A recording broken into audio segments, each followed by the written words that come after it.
Very simple, very very simple. So he doesn't make it so far fetched, and I'm here he trained some of our facilitators here, so I can really tell.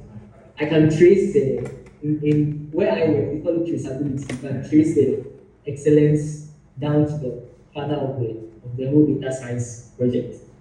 Beyond his technical side, he's deeply committed to helping people grow in their careers, and he's also works in the IT consulting career, helping others find their path in tech and leadership. So, without a lot of French and German, please help me welcome Mr. Precious Darkwa.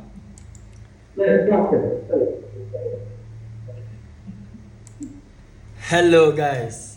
Good You afternoon. guys, yeah, hello. Can you see how much class pressure on just the hello say? I don't know if you guys can hear me. Good Yes, afternoon. we can. We can.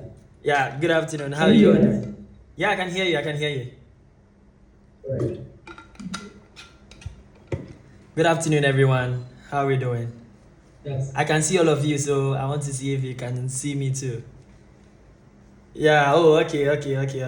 So, it's amazing talking to you. This fateful afternoon. Just a joke. Let me just crack a joke about this, right? So I think I was on my way to the market. I was going to buy some food stuff to come and cook, and I had a message from Angel. Now, Precious, you have to be on this call. We're about to organize this program, and then you have to be on this call.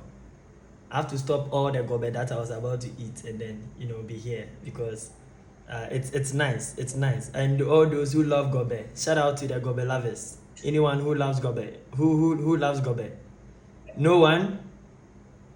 Yeah, I can see one person getting up. Yeah. I love the vim. I'm in for you. So yeah. So basically, it's nice seeing each and everyone. Um, I think today I want to say a very big thank you to Angel for inviting me in here and also meeting a wonderful family as this. And I'm sorry I couldn't come in person because currently I left for Kumasi on Monday and the program was I was just so sad I couldn't be in person.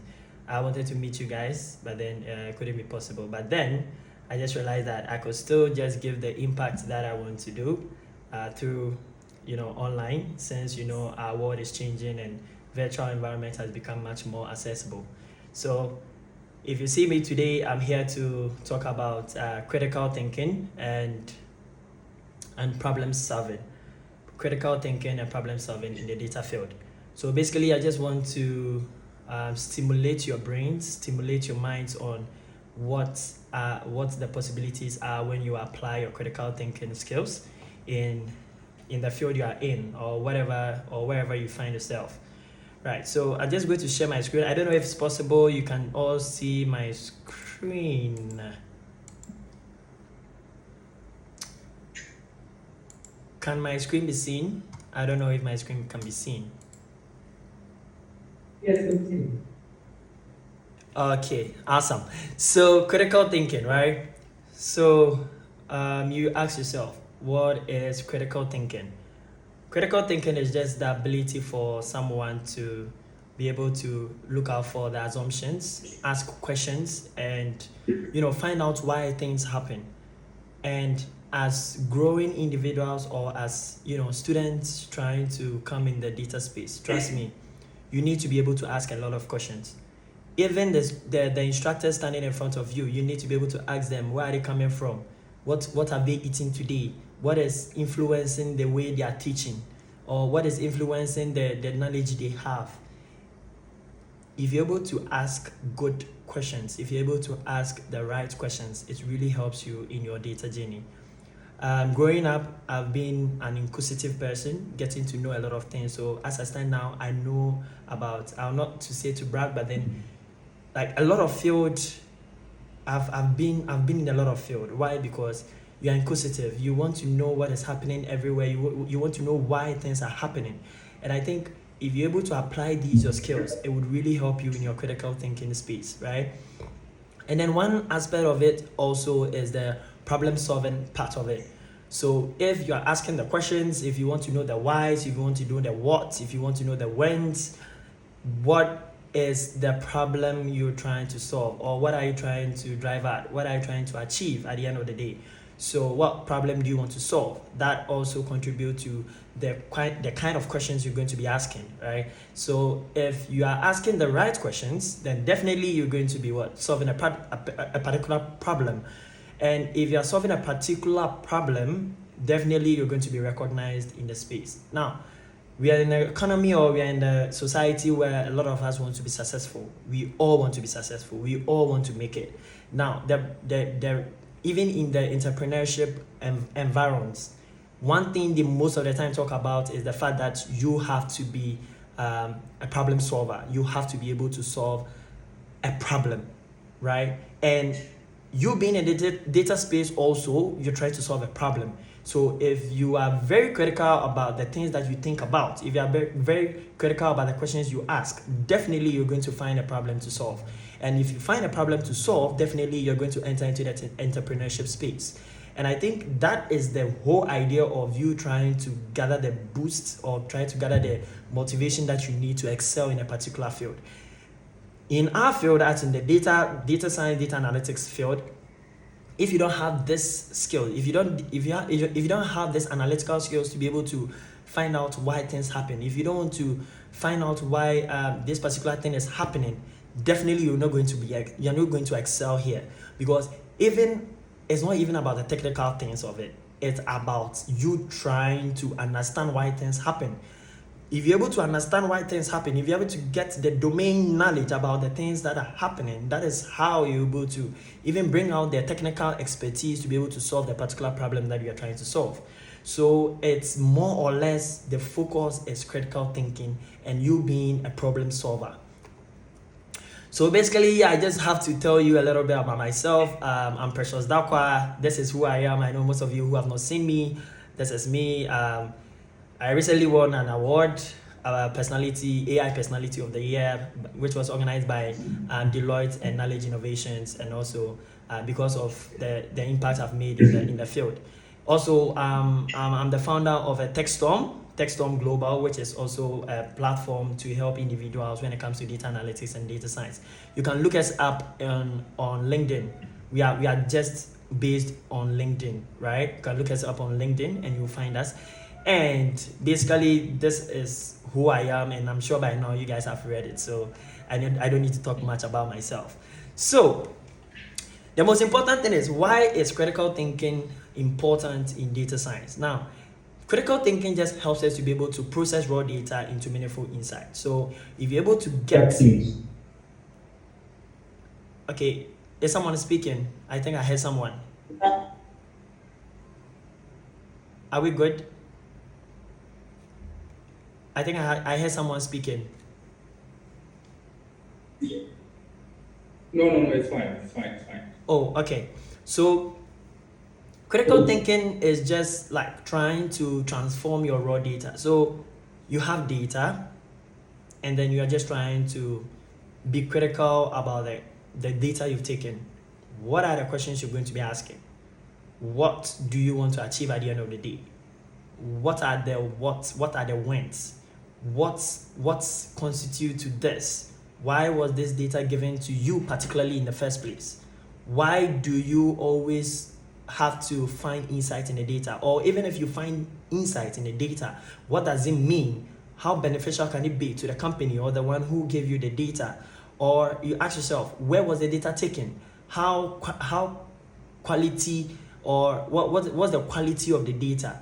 Is there any problem with the data collection, or is there any problem with the data organization?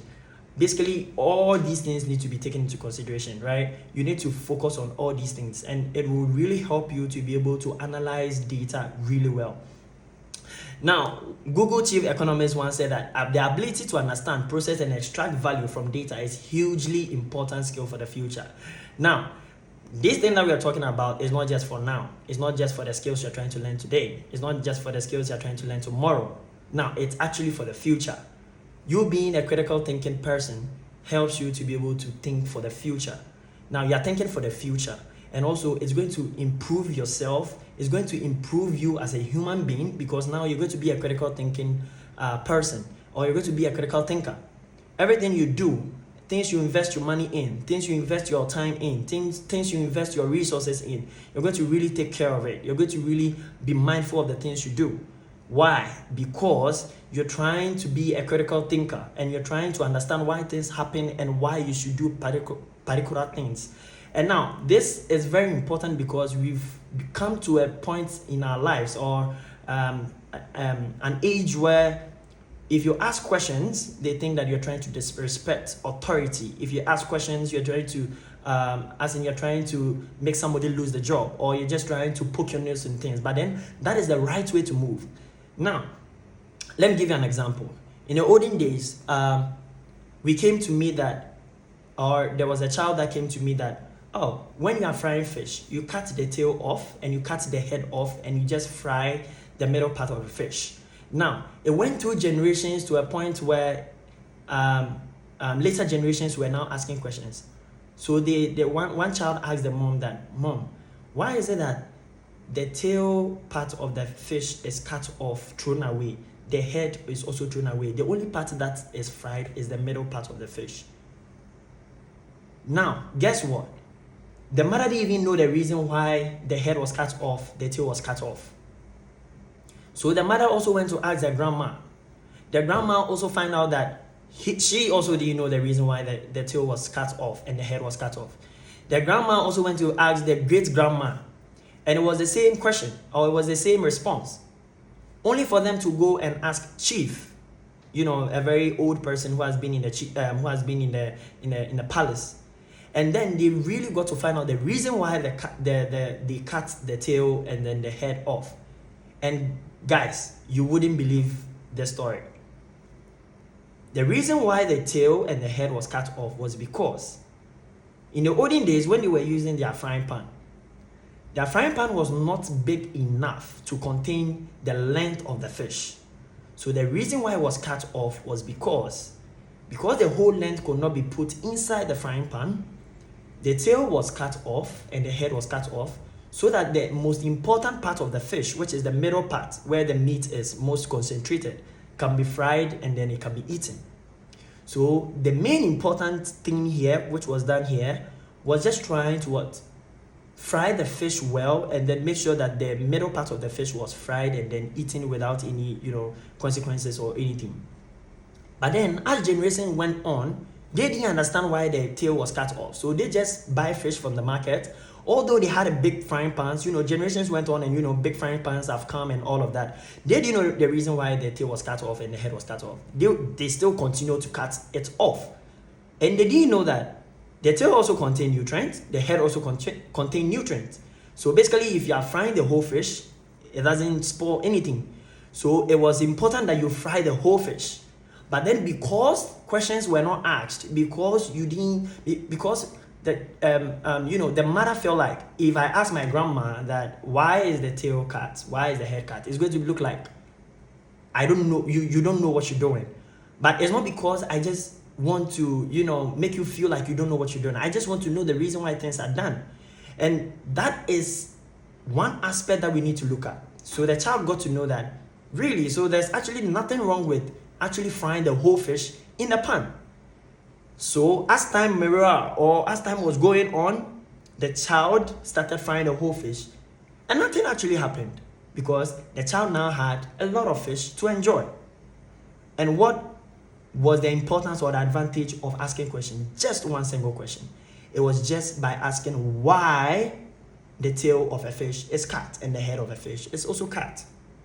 So today, if you see your mom doing certain things, now do you know what this is going to do? It's going to change generations, because now the child is going to grow that, okay, there's nothing actually wrong with cutting or there's nothing wrong with keeping the whole fish in a pan and frying it. So the child is not going to cut. Now a whole generation is not going to cut tail of a fish off and the head of a fish off. But then before that generation, there were a whole bunch of generations that were cutting the tail and then the head of a fish. So it's very important if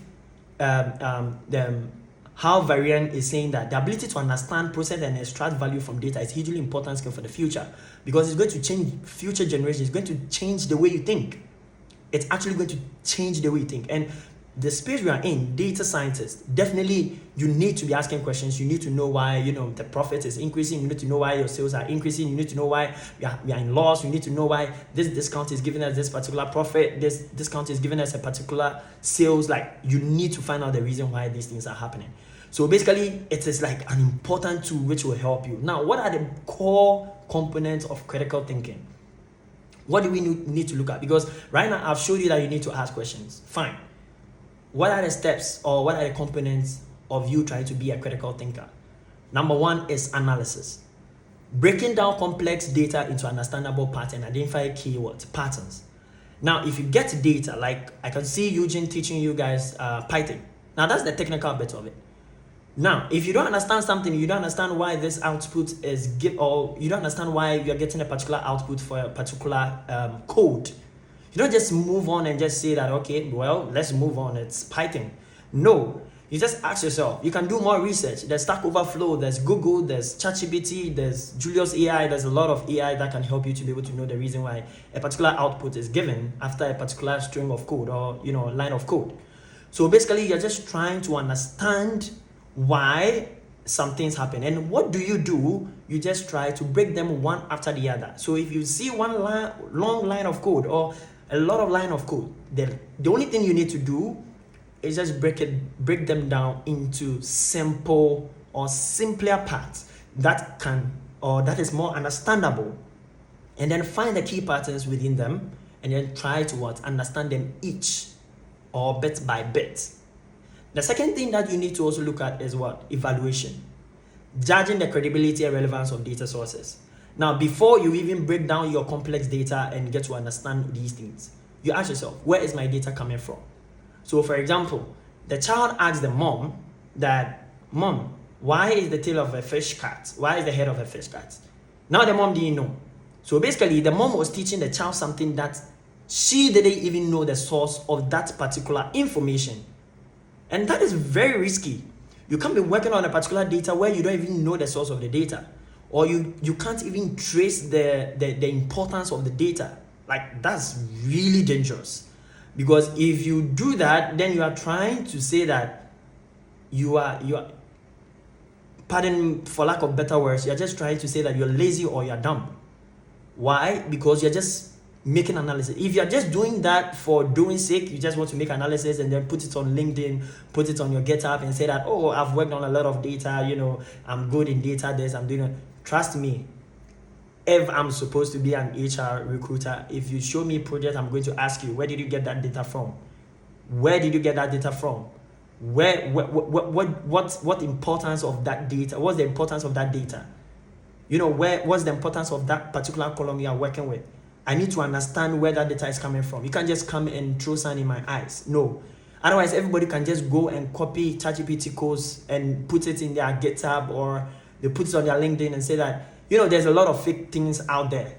And I'm not one of them that you can fool with, because I'll definitely ask you questions. I'll definitely want to know why you got this, and I want to know how you make this analysis. You need to tell me why this is increasing. You need to tell me why this is reducing.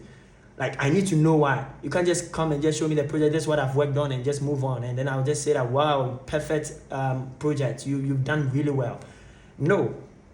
You need to give me value. You need to show me you're the one who did this. You need to show me that this is the importance you give, getting this insight from this data. And basically, it's going to come out from where you got the source, or what's the source of the data, or where the data is coming from. Right. So number one is analysis, after you've evaluated where your data is coming from. Number three is what? Inference. Inference. So inference is drawing logical and evidence-based conclusion from data while avoiding unfolded leaps. So basically, you're just trying to create evidence. So now the child is asking, Mommy, where did you hear that we need to cut the tail of a fish off? Where did you hear that we need to cut the head of a fish, the fish off? So you're just trying to create evidence. Now, you ask your mom, do you have evidence? Which says that, okay, we are cutting the tail of a fish off because, and mind you, the mom didn't even know. They had to go to the palace. So now, the fact that you've gotten the information from the palace doesn't mean it ends there. You need to know, okay, so who came up with this idea and why did the person do that? So after that, we were able to know that, okay, so this is why the person did that. The person did that because the frying pan that was used in the community was too small to contain the length of a fish. So because of that, it needs to be cut into pieces. And the funny thing is, because it needed to be cut into pieces, the head was mostly seen not to contain a lot of nutrients. So it was given to the dogs. And the tail also was given to the kids. So if you have a community where there are no kids and it's just the father and the mother, definitely nobody is going to eat the tail, nobody is going to eat the head if there's no dog also. So definitely the only part that will be eaten by the family is going to be the middle part. So if you are growing out of generations, they are going to think that the middle part is the most important nutrient of all. Meanwhile, it actually came because the pan was too small. It's not because the tail or the head is not important.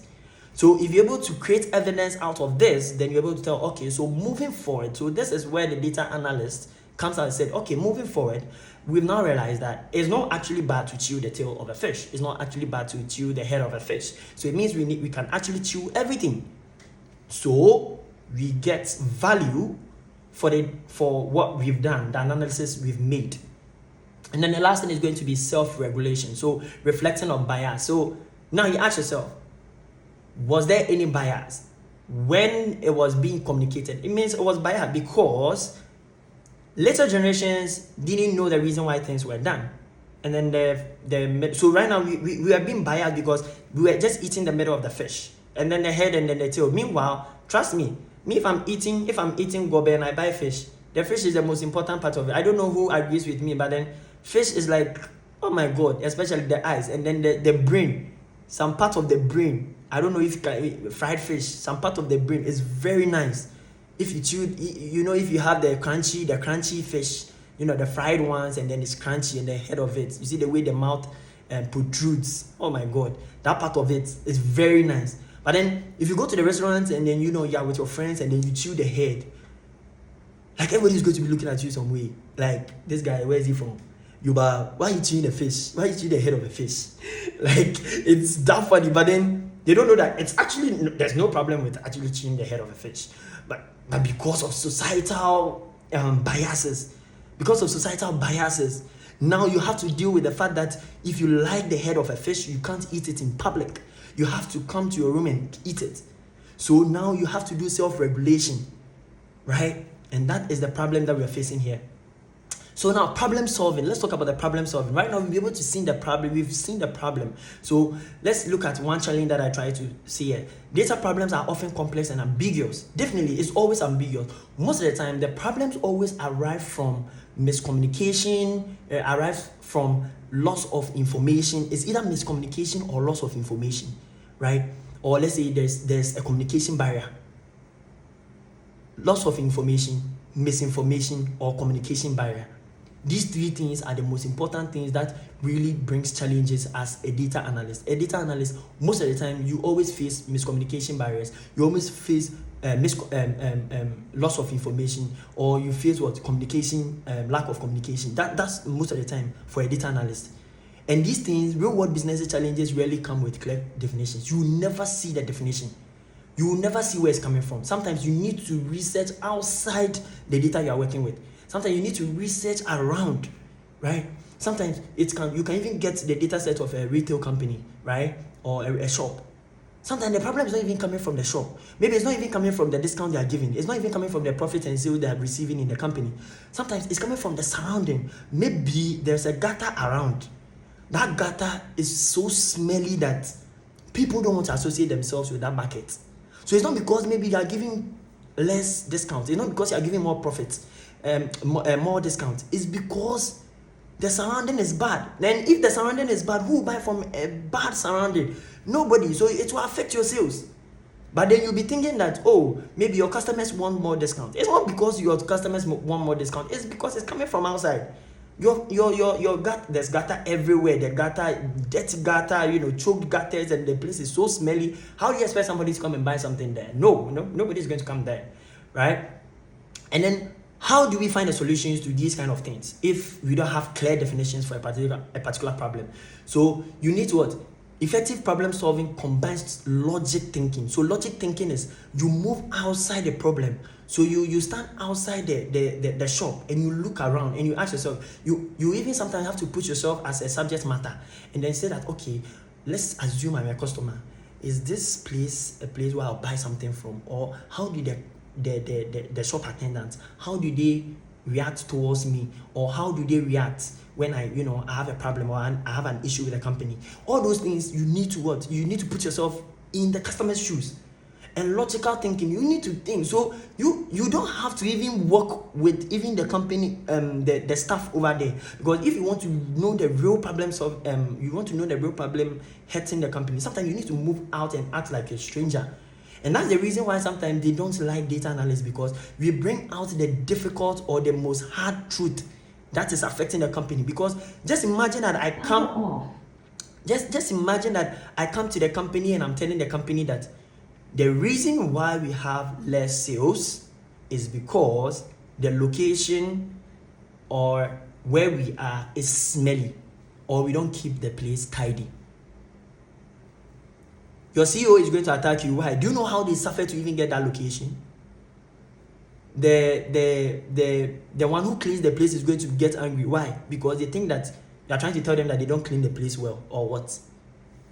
The staff there, they are going to be like, like, you are going to face a lot of backlash. And that's the honest truth. You will face a lot of backlash. But then, that is actually the solution. So that's why most of the time, when you're a data analyst, you work with most of the top gurus, so that when you tell them these things, they know the decisions to make, because you actually give them the real truth. That's why they say that data analysts are the prophets of the company. Data analysts, they are always the prophets of the company. Now, what do we need to do to be able to become good critical thinkers and problem solvers? Number one, you need to get your technical foundation well, right? So basically, you cannot be a critical thinker if you don't know how to solve the problem. And to be able to solve the problem, definitely you need to be able to know some technical tools. And those are the tools that I can see Eugene teaching you, and Databloom Africa, with respect to this program, is trying to train you guys on it. So we're teaching you Python, R, SQL, and all of that, like all the statistical models that you need to learn. And then one thing is what? Critical thinking interprets results accurately and validate conclusions. So like you having the critical thinking ability to be able to know that, okay, so this is the problem, so this is how I need to solve it, and how am I going to solve it? I'm going to use this tool to be able to solve it. And then you need to have a strategy. So definitely, now you've thought of it, you know the problem, now you need to have a strategy to solve the thing, because you have to solve the thing in such a way that you don't step on toes. Because like I said, the place is smelly. You don't just go around and say that where we are is smelly, that's why they are not buying anything. Where we are is smelly. No, you don't do that. You have to be strategic in your insights. So you found it, you know why things are not happening, or you know why sales are not going or booming. So then you ask yourself, okay, so then I need to take my time and then go to the company and then see how I can write or communicate these ideas. So communication is also one important thing when it comes to a data analyst. You need to be able to communicate your ideas. How do you communicate your ideas to people, right? It's not the fact that you are very soft in your tone, or it's not the fact that you are very harsh in your tone. It's the fact that you're able to use the right words. Use the right words. So you can actually say that the place is smelly, but then how you portray the words or how you use the words are really important, right? You need to be able to use the words right. And you can't just do that without a strategy. Sometimes you need to even go into the heads of the cleaners and be like, okay, so when you clean this place, like, where do you put the rubbish? Like, it's like you're trying to involve them, like you're trying to be smart about this. Although you know the problem, but you're trying to be smart about this. So you can go to your cleaners. You know something, I see that you guys are doing an amazing job. You're cleaning the place 247 and all of that, making sure that the place is clean. Can I know where you guys put the refuse down, like after cleaning or after sweeping the place and all of that? And they're going to show you. So they'll show you that, okay, this is where we put it. Oh, okay, do you see that the place is choked? Hey, what can we do about this place? Because this place is choked and I think it's bringing some smell. So like, can you give me some idea? Do these refuse dump cars, do they come around? How often do they come around? Like, you want to know why. It's like you are pretending as if you want to know why, but then you know that it's because the place smells. Then when you get all those information, then you go to the company or you go to your head and you tell your head that, okay, so this is how often the rubbish dump, this is how often they come around to take the refuse dump. And I think that it is less comparing to the location or where we are found.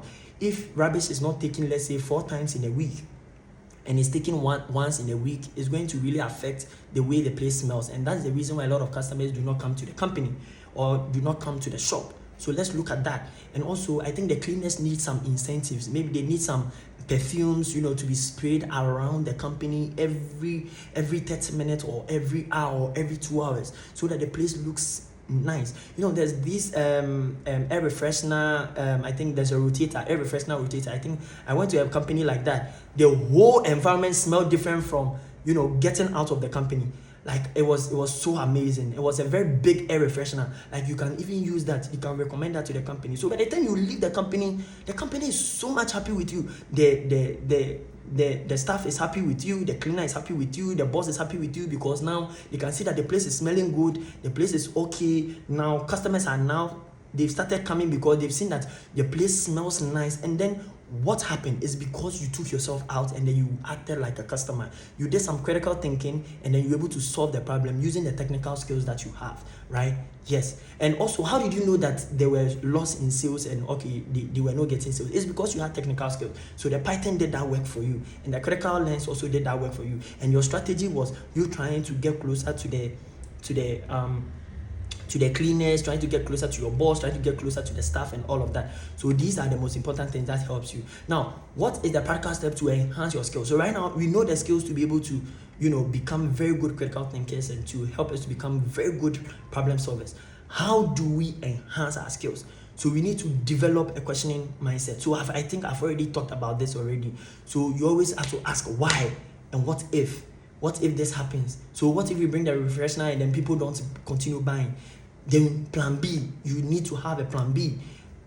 You have to deepen your domain knowledge. Your domain knowledge is what you know about a particular problem. So when I'm saying what you know about a particular problem, I mean now you know that the place smells. So you can contact any person who is in the health sector. You need to deepen your knowledge. So you need to have more knowledge about the place. So you need to go to EPA, you can go to Environmental Protection Agency. How can we deal with this gutter that we have here, this big gutter? If there's flood, how can we deal with it? So you need to deepen your knowledge in health activities and all of that. You can even say that, there can be once in a while, there can be cleanup exercises, to boost the confidence of the staff, trying to bring togetherness, but then you are lying. You and I know that you are lying. It's not because you want to boost the confidence or increase the collaborative activities of the staff. You and I know that you need to clean the place. That's why you are doing this. It's not because you want to do bonding activity. You and I know that you are lying. But then it's like you are being smart about it and not making somebody feel bad or not making somebody's work feel like they are not doing anything, and it can always go to the cleaners if it's on that side. They might think that you are trying to say that they don't work, right? And it's not that. Sometimes you'll be like, some people work here, and I think that if we help them to work, like, having cleanup exercises and all, these workers will be happy because they will feel like, wow, now these people, although they have their own work, but then they're coming to help me to be able to clean the company too. Like, it's a deepened knowledge, domain knowledge that you are going to have, and it's all strategy, and also collaborate across teams. So like, for example, I'm a data analyst. Now you can see me, I'm working with a cleaner. I'm not a cleaner, but I have to go and work with a cleaner. So I'm working across my team, right? I have to go and work with the CEO. I'm not a CEO, but I have to work with the CEO. I'm not a staff, let's say different staff, let's say the financial department, or let's say the instructor department. I'm not part of them, but I need to go there. Let's say the data entry clerks. I need to get close to them. I need to know how they are entering their data and all of that. You are collaborating with other teams. And then you need to evaluate your sources critically. So like I said, the data entry clerks, those entering the data, right? I need to get close to them and see how they are entering, so that next time, maybe it's not even that the place is dirty. Maybe it's because, maybe if it is 10, or maybe if it is 100, the data entry squad, they are writing 10. So there's problem with the data entry. So you need to check critically what is going on, your data sources, how it's being taken and all of that.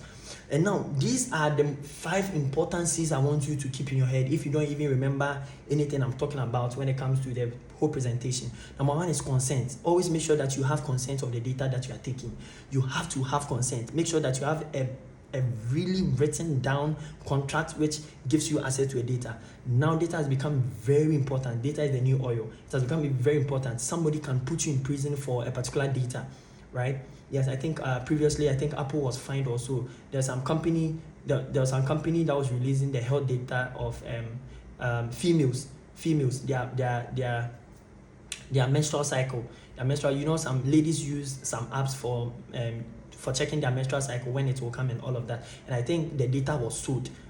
Yes, I think they sued them, and then we're going to pay over 3 million users. We're going to pay them over $1,000 or so. So just imagine 3 million users are going to pay them $1,000. The company say what good company just because of one data that you shared. So data has become very important. So make sure you have consent of the data that you have. And also clarity. Make sure there's clarity in your data, and there's consistency in the data, and also the control. Make sure that you know those who are controlling the data. If you have access, make sure that not everybody have equal access. Maybe you have access to edit. Somebody shouldn't have access to edit, right? You are the only one who has access to edit, right? And also, what are the consequences when it comes to somebody taking the data, or somebody flouting the data, or using the data for their own purposes, right? Like what the company did like this. They used the company, they sued the company, like the way MTN always, not to say on record because I don't have facts here, but then I know that sometimes MTN sends you some messages, but then you know that it's coming from other companies. It's because your data was given to these companies, right? Because how come I'll be there and then Pizza Man will send me a message? I don't order Pizza Man or whatever it is. I go to the shop.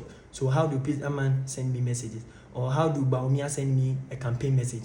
I have not met my Baumia anywhere. How does he have my number to send me messages? It's because my data was given to them. That's it. So it's also very important. Always make sure that you are using the data for the right purposes. Okay? Yes. And let me tell you some real-world impact which is happening today.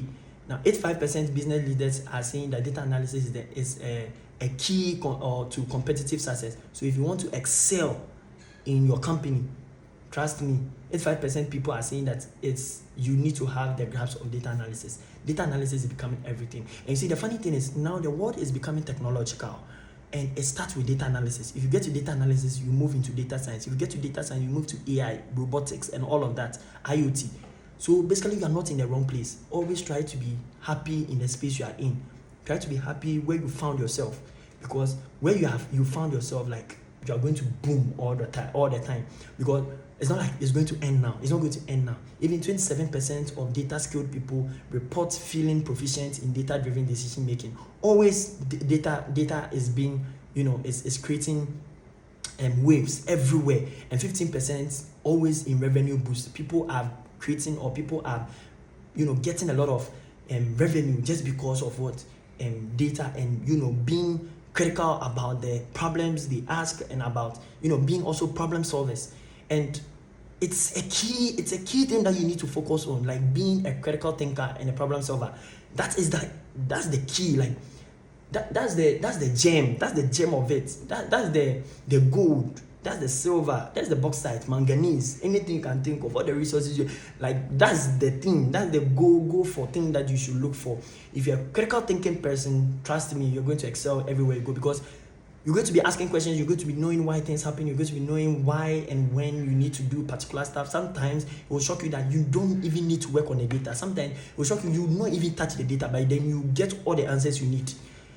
It's not the matter of using the Python, using the Excel to be able to make the analysis and know everything. No, sometimes you need to walk around the data. You need to understand some things, why things are happening and all of that, before you even go your way to even touch the data. And always I say that 80% of your work is trying to understand the data, and then always do data cleaning. The rest, the insights, it's just at a go. Even ChatGPT can do it for you. Today, ChatGPT can do a lot of insight. Julius AI can do a lot of insight, but then the critical thinking part of it, ChatGPT cannot do. You are the critical thinking person. ChatGPT does not know that there's a gutter around the company. ChatGPT does not know that the workers in the company are very rude. ChatGPT does not know that the place is always dirty in the morning. ChatGPT does not know all these things. You are the one who knows. You can see it. and you have to become what? A problem solver, or put on the helmet of a problem solver to be able to tackle this issue. Now, the realest problem or the realest thing you can ever get, this thing, if I didn't bring this slide, I wouldn't be happy. This slide is showing the reality and then the fake things that you are seeing in this world. Now, the reality of it is complicated. Being a data analyst is very complicated, but then take it step by step. Like I said, always when you get the data, try to know where the data is coming from.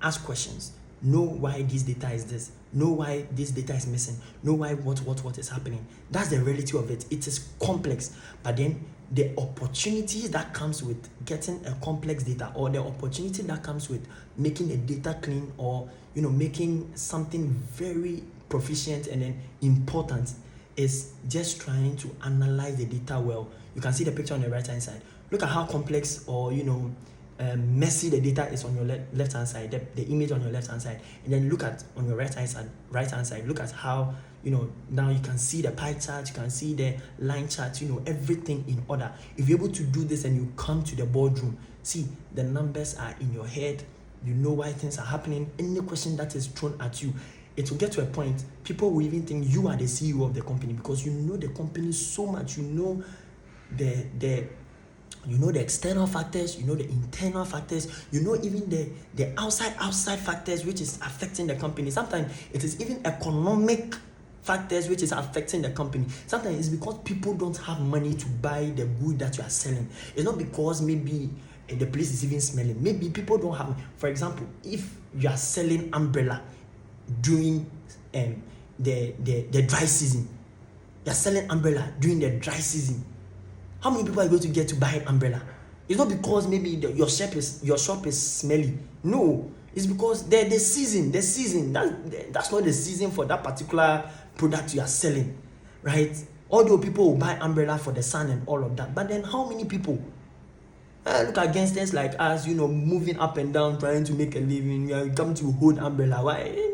Leave it for the girls. The girls will do that. Right now, we are working. The boys, you'll be walking around, looking for money. You don't have time. Or even people don't even use umbrella. They will go for AC. You understand? They rather buy AC in your room. Are you going to use? No, nobody is going to use umbrella, right? So sometimes it's the season. That's why you need to come out and look at the product. Is it the season? What is the economic factors? What are the external factors? What are the internal factors? And that's who a critical thinking person is. So in a nutshell, I just want to tell you that being a critical thinker is not easy. It comes with continuous practice.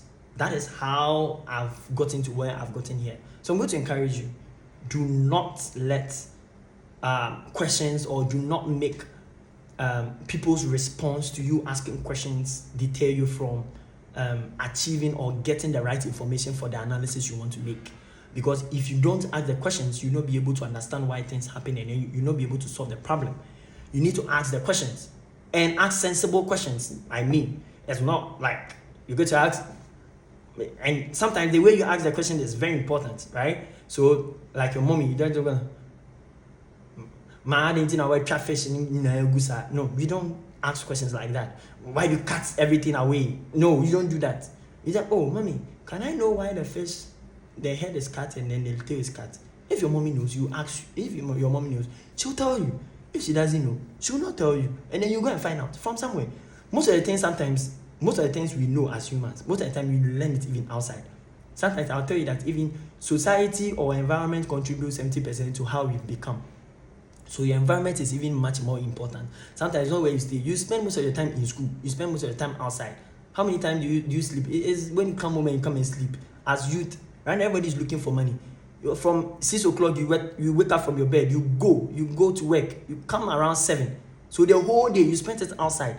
So if you're supposed to learn something, if you're supposed to, become a better person of yourself, it's because you have been exposed to the outside world. It's not because you were home, right? So basically your environment changes who you are. So make sure that it does not affect or bring you down, and be motivated each and every day that you ask questions and then you are getting answers, and then you're also producing results just because of the questions you are answering. And this will really help you to be able to excel and be a very good critical thinker and a problem solver. Thank you very much. I think I've talked enough for 45 minutes. I'm going to listen to you. If you have any questions, let me try and then answer them for you. Thank you.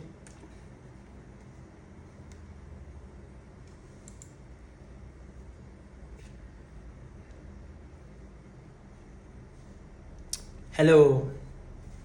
Can anyone hear me? I don't know if I'm audible. Yeah, you are audible. Yeah. Sure. Yeah. Any questions? Yeah, Mr. Precious, thank you so much. Yes. So for all of us here, those online, if you have any questions, you can just ask them. They will give it to you. Just they use data science to travel the globe a lot, from Dubai to Ghana to a lot of countries. If you have any question right now, I beg. You are giving my things away too much. you can ask me now. I'll give you all of them. Just 10 minutes. Feel free. No question is an open. No question is wrong. Ask it. I think Ryan has a question. Yeah. Yeah. Yeah, certainly. I think you mentioned to eating your knowledge. Can someone repeat the question? I can't hear. So. Yes. He was asking that if you are private task, right? If you are. I was saying that if you are assigned a task, any tips to deepen your domain knowledge? Okay, so domain knowledge most of the time. Okay, I think I heard your question. If you are given a task, how can you deepen your domain knowledge? So domain knowledge basically it's come from where you find yourself. So an example is me. I'm interested so much in agriculture, and by God's grace, I moved to Kumasi because of agriculture. I had a company that gave me a contract to work on agriculture, so I'll be traveling like to communities and all of that. By God's grace, I'm in that field. So that's my domain knowledge. I love that domain, the agricultural sector, right? So that is because I've deepened my knowledge in agricultural sector. If you take me to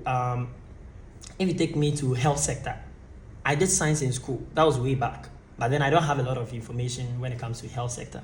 So if I go there and you tell me that I should come and make analysis, I will just take the data and then I would have to ask more questions because I don't have the domain knowledge there.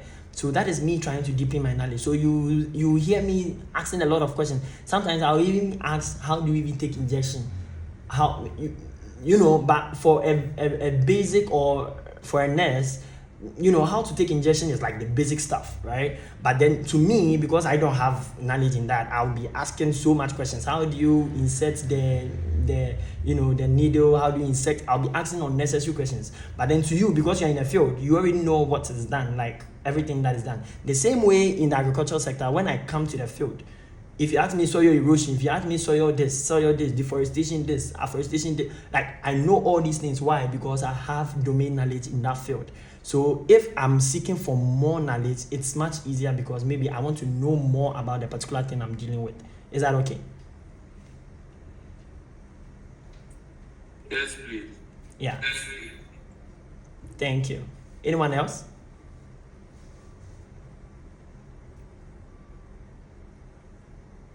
For those online, if you have a question, you can also raise your hand and then we can ask a question. Yeah. Those online, if you have any question, you can raise your hand.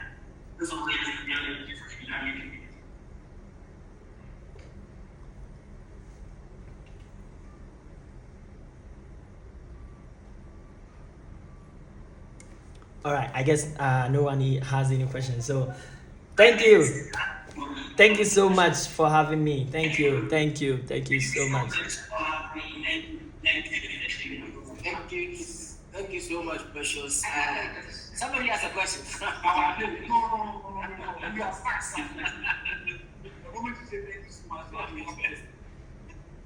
Someone has a question? Yes. Okay, the person can come in. So as data science,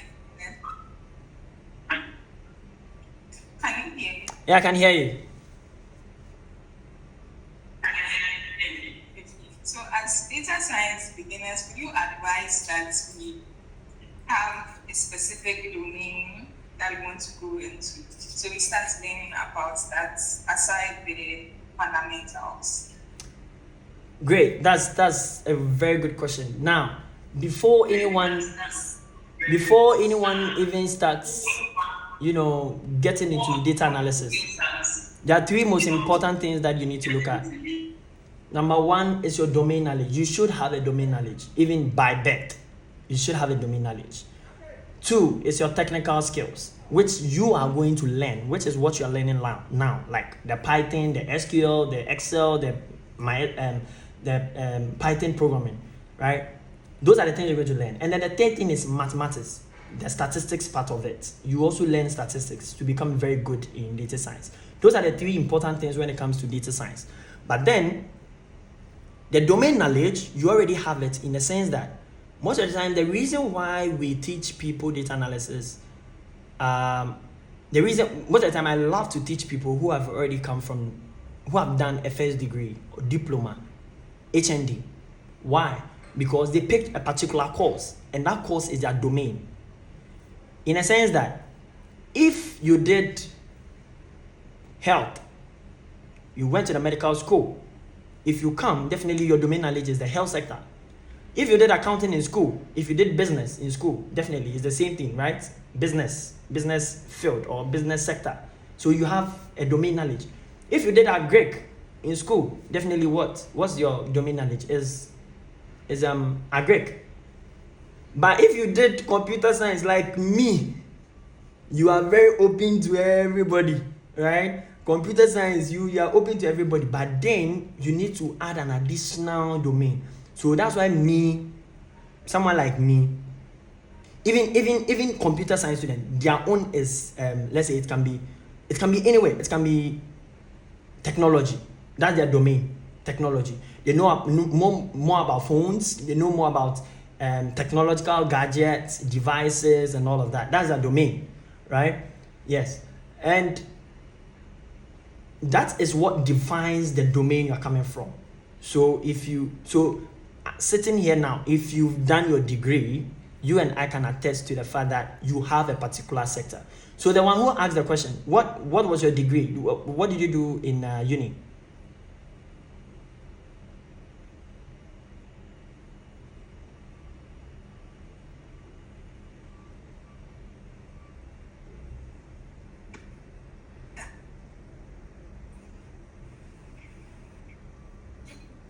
Yeah, that means oh yeah, she's reading statistics with computer science, right? Exactly, statistics, right?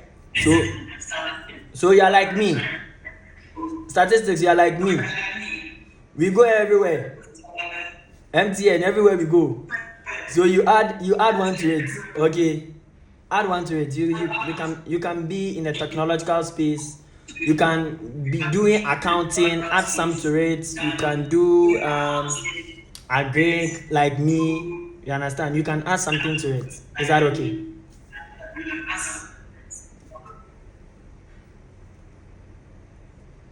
Are you satisfied?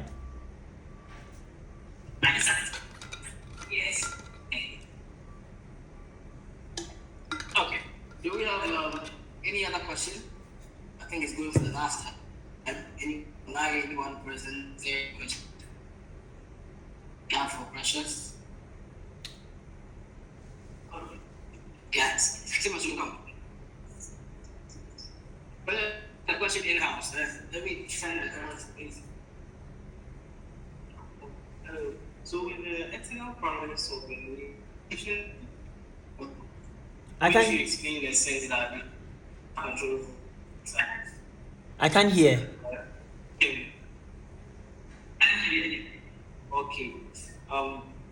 Hear me as I speak now. Okay, I can hear now.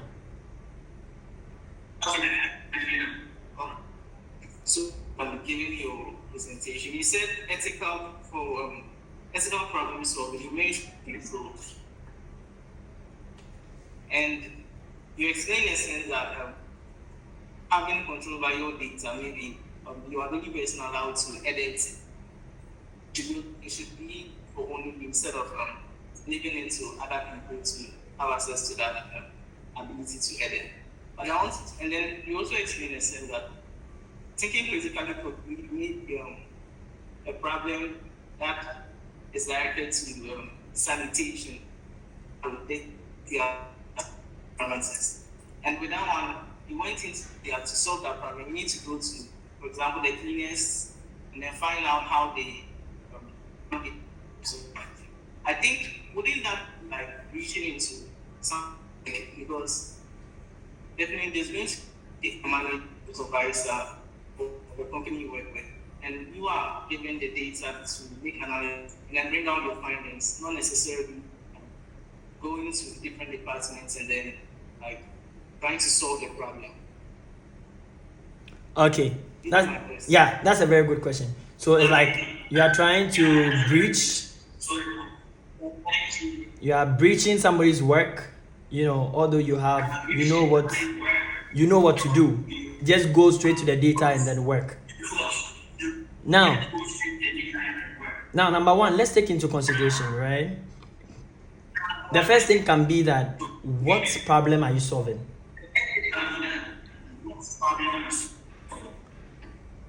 The problem is saying that, Precious, come in to find out why our sales have dipped, or come and tell us how we can increase our profits, or come and tell us why customers are not trooping in our shops. Why is it that a lot of people are buying online, but then in the shops they are not coming? Right? So you are trying to act like a customer. That's why I always tell you, it's good that you always have good interpersonal relationship with the staff, with your staff. You are not going to ask them in a work-wise manner. You are going to ask them like you are just having a normal conversation. Oh, mommy, and Ebola for no mobile. Hey, Omamba. Hey, how many times now, mommy? You understand? That's what you are trying to do here. It's not like you are trying to go there and be like, cleaner, how many times that the Ebola man come? Cleaner, where do you sweep? When do you sweep? No. That's what I'm saying. Strategy counts. Strategy. You are finding strategies to solve the problem without hurting anybody. And then you should be able to communicate it wisely. See, you as a data analyst, you've been given the liberty to do anything just to solve the problem. You are solving the problem, but then you shouldn't hurt someone to solve the problem. Make sure that you solve the problem without intruding into anybody's space. Use your interpersonal relationship to get information. Not because you are trying to intrude in somebody's work and do their work for them. No. You are trying to use your interpersonal relationship with people to know what is actually happening in the company, so that you'll be able to solve the problem that you have been tasked to do. Does that make sense?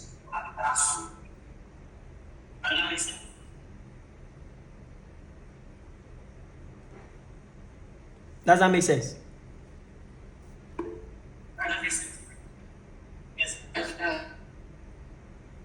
Yeah, thank you.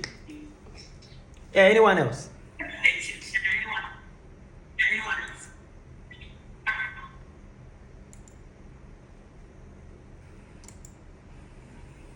Do you have anyone with a question? Those buying any with a question?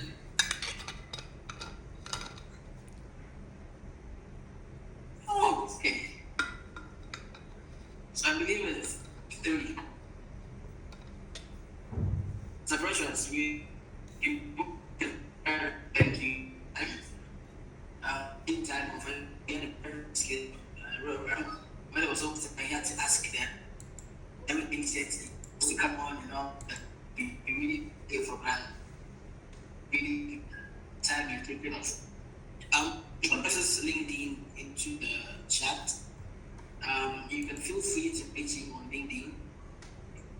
Feel free to ask him any question. question that you want to ask concerning what he spoke about, other things, you can feel free to when he because you are part of it will give you answer or anything. Feel free, when we start free and connect with it here, rather than see his own. So you're still in the chat, check it out. The Databloom team will also put in your cohort page. So you're able to see this page, and then you'll be able to connect